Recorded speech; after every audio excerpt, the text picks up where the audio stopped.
স্বৈরশাসকরা নিজেকে ছাড়া আর কাউরে বিশ্বাস করত না, কেননা তারা জানতো যে তাদের পায়ের তলায় কোনো মাটি নেই এবং এই কারণে সবাইকে সন্দেহ করত যে তার যে কোনো মুহূর্তে পতন ঘটবে। সে কারণে সবাইকে সন্দেহ অবিশ্বাসের মধ্যে রাখতো এবং নানা ধরনের গোয়েন্দা বৃত্তি চালানো হতো তাদের বিরুদ্ধে। তেমন বাংলাদেশের শেখ হাসিনার অবস্থাও ছিল তাই। তিনি কাউকে বিশ্বাস করতেন না, সবাইকে সন্দেহ করতেন এবং সবার উপরেই গোয়েন্দা ভিত্তি করতেন, সবাইকে নজরদারি রাখতেন, সবার টেলিফোনে আড়ি পেতে তিনি বোঝার চেষ্টা করতেন কার কি মতিগতি। তেমনই আমরা জানি যে দুইজন ব্যক্তি যারা খুবই শেখ হাসিনার ঘনিষ্ঠ এবং সুনজরে ছিল, কিন্তু বাস্তবে তাদের বিরুদ্ধেও গোয়েন্দা নজরদারি ছিল।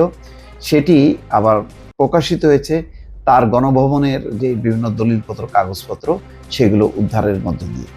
বেনজির ও সাকিবের বিরুদ্ধে গোপনে নজরদারি করছিল হাসিনা, অর্থাৎ বেনজির আহমেদ এবং সাকিব আল হাসান দুজনেই তার প্রিয় ভাজন। বেনজির আহমেদ অবশ্য শেষের দিকে এত বিষয় সম্পত্তি করে ফেলেছিল যে গোপালগঞ্জের অর্ধেকই বোধহয় তার দখলে ছিল, ফলে এত বেশি প্রভাব এটা শেখ হাসিনা সহ্য করতে পারেনি। সেই কারণে কিন্তু তার কাছ থেকে পুরোটা সময় তার কর্মজীবনে তাকে পুলিশের আইজি, তার আগে র্যাবের ডিজি, যতগুলো বড় বড় পদ আছে সমস্ত পদেই এই গোপালগঞ্জের লোক বেনজিরকে রেখেছে।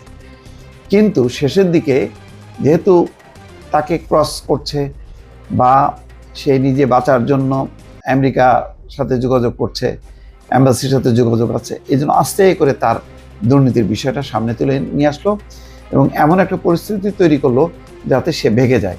কেননা বেনজির যদি বাংলাদেশে থাকে, তার সাথে যদি মার্কিন প্রশাসনের যোগাযোগ হয়, তাহলে হাসিনার অনেক কুকীর্তি বেনজির বলে দেবে, ফাঁস করে দিতে পারে। সেই কারণে কৌশলে তার বিরুদ্ধে মামলা টামলা করে এমন একটা অবস্থা, শেষে সপরিবারে সে দেশ থেকে ভেগে গেল।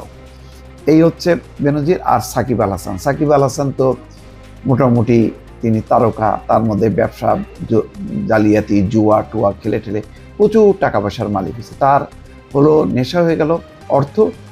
তারপর চিন্তা করলো অর্থটাকে এই স্থায়ী করতে গেলে এবং আরও যদি অর্থ বানাতে হয় তাহলে ক্ষমতা দরকার। সেই কারণে তার যখন একদম পুরো ফর্ম আছে, সেই ফর্মে থাকতে থাকতেই সে যুক্ত হলো রাজনীতিতে। প্রথমে বিএনএম নামক একটা দল টল করলো, পরে দেখলো যে না, এটা বোধহয় রিস্কি হবে, পরে আওয়ামী লীগেরই সে এমপি বনে গেল এবং তারপরেই তো চিটপটাং। এইভাবে যে শেখ হাসিনা পতন করবে সেটা মনে করার কোনো মানে সে ভাবতেও পারেনি।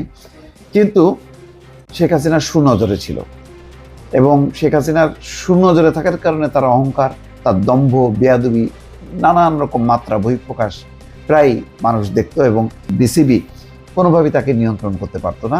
বিসিবিকে সে থোড়াই কেয়ার করতো, যখন তখন না খেলা, বিদেশ চলে যাওয়া, এই সমস্তগুলি ছিল তার মানে এক ধরনের অহংকার, এক ধরনের দম্ভ, গর্ব, যে সে কাউকে কেয়ার করতো না। কিন্তু শেখ হাসিনা এইগুলিকে আবার ব্যবহার করত। তো সবাই জানতো যে সাকিব আল হাসানের প্রতি খুব সুনজরে আছে শেখ হাসিনা। শেখ হাসিনা এটা উপর দিয়ে দেখাতো, কিন্তু গোপনে নজরদারি করতো। যাই হোক, এখন গণভবনের ভিতরে যে গুরুত্বপূর্ণ নথিপত্র পাওয়া গেল, সেই সব নথির থেকেই এগুলো প্রকাশ হয়েছে। বলা হচ্ছে যে একটা নথিতে দেখা গেছে কাদের উপর সরকার নাশকতা করার সন্দেহে নজরদারি করছিল। সাবেক আইজিপি বেনজির আহমেদ আর ক্রিকেটার সাকিব আল হাসানের বিরুদ্ধে গোপনীয়তার সাথে অভ্যন্তরীণ তদন্ত করার পরামর্শ দেওয়া হয় এই নথিতে। নথিতে বলছে তাদের বিরুদ্ধে যাতে গোপনে নজরদারি করা হয়। এখানে আরও ছিল ইসলামী ব্যাংক হাসপাতাল উত্তরা শাখার নাম। তাদের বিরুদ্ধে অভিযোগ ছিল যে তারা বিনামূল্যে আন্দোলনকারীদের চিকিৎসা দিচ্ছে। চিন্তা করেন, আন্দোলনকারীদের চিকিৎসা দিচ্ছে, এটাও একটা অপরাধ হিসেবে গণ্য করছে।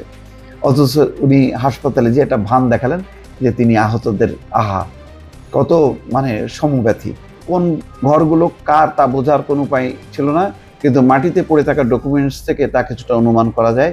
যেমন পুতুলের ঘরে ছিল অটিজম সংক্রান্ত কাগজে ভরা, জয়ের ঘরে ছিল তার ফেলে যাওয়া একটি শার্ট এবং ডিজিটাল সিকিউরিটি অ্যাক্ট নিয়ে অনেক নথি।